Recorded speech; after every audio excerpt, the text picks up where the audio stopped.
So starting with question one, I really decided to pick on just the most unbelievable topic and try to break it down and make it seem as believable as possible, really. Because when I saw this story, when I was just scrolling through looking for some articles to base it on, um there was one that really caught my eye, which was just that seemed completely ridiculous, but really started to flesh out and made me say, "Wow, that's actually it's kind of scary, really." Right? And then it hit me, right? Like, why not take the most unbelievable topic on first glance and try to make it even more unbelievable while trying to ground it as much as possible and ground it in some kind of reality to get viewers to say, wow, that could actually be pretty believable.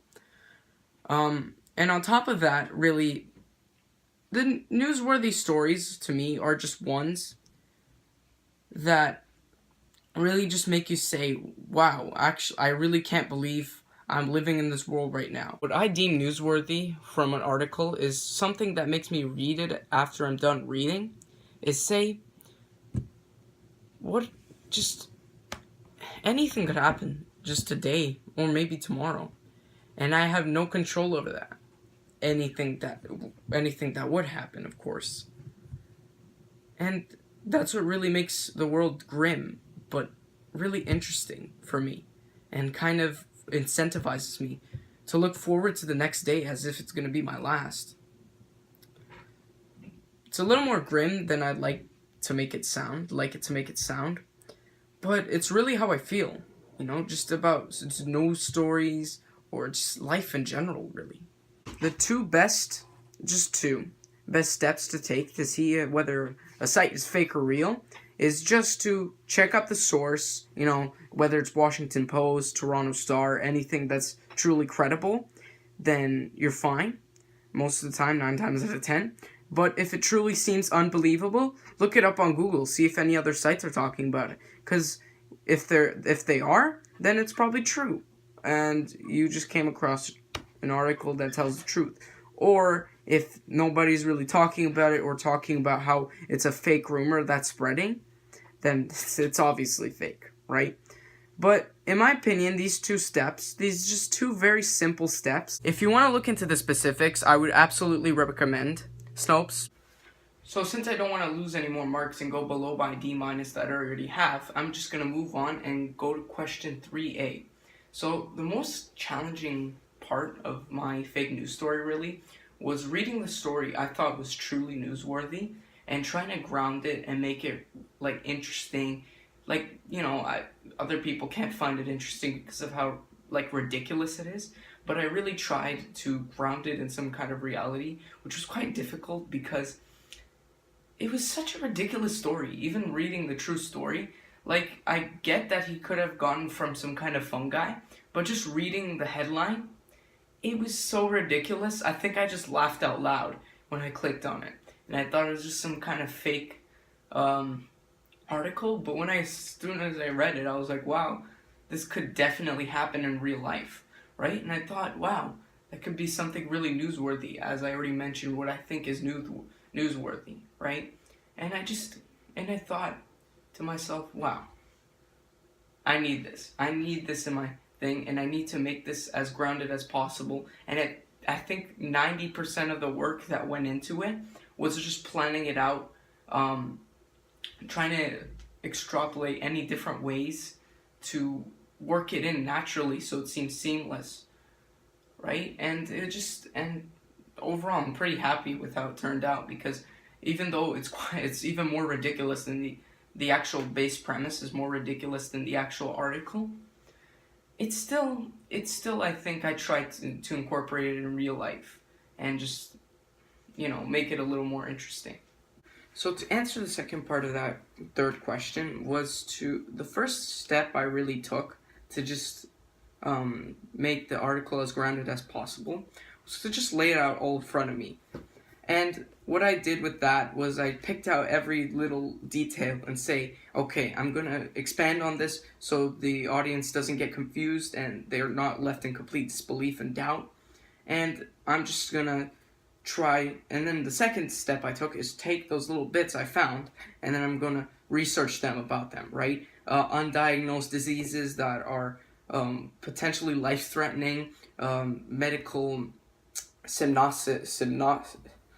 I can't speak, synopsis, and I just tried to, and then after that, after I searched up all the definition, is just plug it very seamlessly into my article, so it would seem that nothing was out of place. It made sense at least, and even if you didn't believe it, it was still I wouldn't say believable, the least bit believable, but at least competent, and where you could say, yes, it's an article, it's indeed an article. The only exposure I really had to other, news in general is just watching CP24, because honestly, it's the most convenient thing ever. I just wake up in the morning, grab my breakfast, eat in front of the TV while I'm watching the news.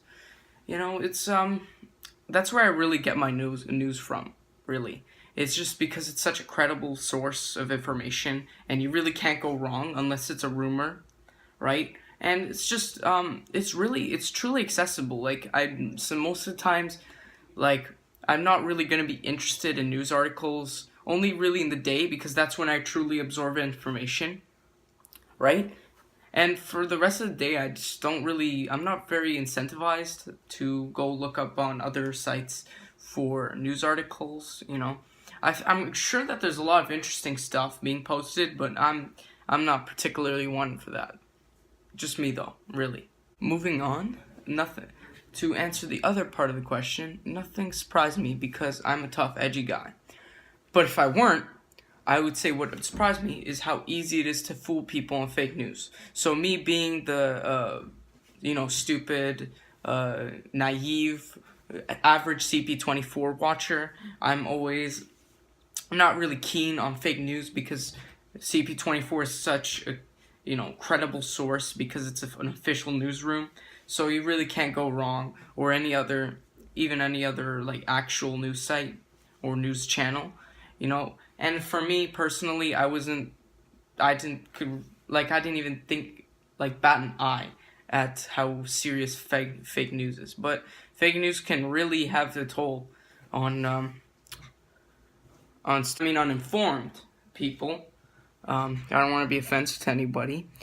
And if I weren't so tough and edgy, another thing that would really surprise me about fake news is just how easy it is to make money off it.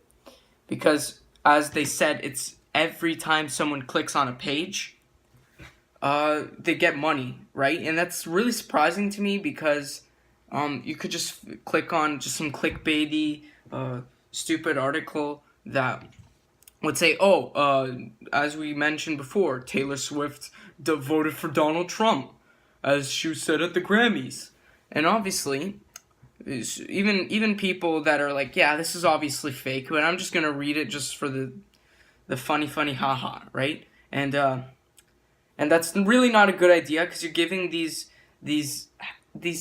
I don't even know what to say, but these lizards the money that they want, right? Just so they can bank more money off you, right? And it's just like, don't do that. What didn't surprise me, really, me being the tough, educated, edgy guy, was everything else, really. It's just, I know, obviously, fake news was always a thing, even though I wasn't, I didn't explore it that often because I thought it was stupid. I always knew that there was just these stupid, vapid articles that they always make in the 1980s just to bait viewers to buy them. It's pretty easy. It was pretty easy looking back then, because there was, even back then, obviously, it's pretty easy because, there was no form of communication, any way to actually see if it was true or not, really, because TVs were limited. Internet was obviously not there back when Elvis was a thing, and it was just really hard to detect what fake news was and was or wasn't, right? And what else didn't surprise me was that uninformed people never existed. I was about to say the S word again. Right? Obviously, they've always existed, and they always will continue to exist. And I think that, the new form of fake news is a great example of this, because you just have these people constantly flocking towards them without, actually informing themselves beforehand. I'd say this doesn't really change the way I consume news, because I really have just a safe platform to consume my news on. CP24, just news channels in general, because then I know that whatever I'm learning there is the truth, right? Because they can't tell a lie, and whenever it's a rumor, they acknowledge the fact that it's a rumor, right? But I do think that what we learned in class is really interesting, and I just enjoyed, this delve into the past and the potential future of fake news, and I think it really taught me a lot of different ways to consume news. Maybe journalism to me is like a very small glass of juice you like, because you have this very small part of the juice, which is actual journalists doing their job, and then the rest of the glass is just the other people that try to mooch off them, or paparazzi, And I would say that, when I learned it, when we were learning, I was thinking that, just wow, journalism is just not a good job. But then I learned while we were doing the fake news, right, that it must be the most difficult job on the planet, because not literally, but it just must be very difficult, because it's very hard to do actual research, right? Whenever you have just the rest of the cup that's doing nothing. And after you're done drinking it. My perspective on global news now is from around the world, really, and fake news especially, obviously, because this is a fake news project. Is about the potential future of fake news being even more technologically advanced than it is now. It kind of scared me, really, because, not really scared me, but it really made me see, wow, this could actually be used as propaganda against other countries, and could be used to much greater power than it is now, just to make money. With someone with, and it kind of scares me, because someone who has not a diabolical plan, but just a plan to do something big, they can do it with fake news and spreading propaganda around, and me as a global citizen who sees just about every news just about anywhere from the world, it's kind of scary, actually, really. After I've given it a little more thought, it's pretty scary, because we could fall into more wars because of this. And since the recent reports of, not recent, but quite recent reports of the president of Syria using propaganda on his own as his own tool to persuade the people, and I thought that was kind of or to make the Americans look bad, or the Russians. I was pretty sure. I'm not sure, but it's actually, like, makes me wonder, really, because of to what power this can truly be used.